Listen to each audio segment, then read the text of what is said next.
Hi, I'm Katrina Zish. We're talking relationships, specifically how to deal with your partner when he or she is being a jerk. And here to help us do that is relationship expert and author of The New Rules of Marriage, Terrence Real. Welcome. Thank you. So what does it mean when your partner is being a jerk? Oh, Katrina, you know what it means. This isn't rocket science. It's when your partner's yelling, screaming, not listening to you, pouting, and then when you say, honey, is there something wrong? They say, no.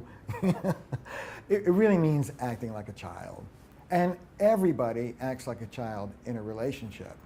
What I say is everybody gets to be a child in their relationships from time to time. You just have to take turns. That's a very good point. So when your partner is acting like a child, what is the first step? How can you get through to them? Well, hunker down and don't, get into the sandbox with them. Try a couple, 3 times to reach into that little boy or little girl and see if you can engage the grown-up part of them. So you're trying to bring them back into the adult world. What are some ways of doing that? Well, you clarify what it was that they're obviously oh, honey, I didn't mean to say that you were fat and ugly. I just thought that perhaps that dress wasn't as flattering as the one you were wearing yesterday. Or I'm not saying that I have the right to come home whenever I want, I'm just saying sometimes I'm going to be late for work. It's a little bit like talking to a child. You know what, honey, I'm sorry, I didn't mean to say that. Really, it's just this. Okay. We try it a couple, 3 times, but that's it. If that doesn't work, it's on to a new strategy. So that was my next question. If you can't pull them back into the realm of adulthood, then what? This is the moment that really separates the girls from the women and the boys from the men. That child part of them wants nothing to do with making things better. So, ready? Stop banging your head against the wall. It's time to learn to let go. So you just forget that there's a problem and walk away? Actually, yes. Ooh, that sounds difficult. Well, if where you go to is he never, this is the kind of thing he always does, he always makes me suffer. And this is the real problem with our marriage and it's never going to change, and yes. I knew this before I married you. That's right, yeah. You go right to, I'm stuck with a loser and this is going to be the rest of my life.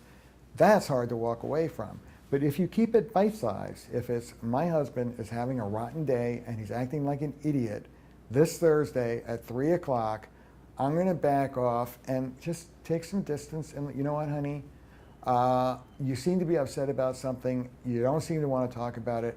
I'm going to go make a sandwich. I'll check in with you later. If it's about this moment and this particular afternoon, you can let go of it.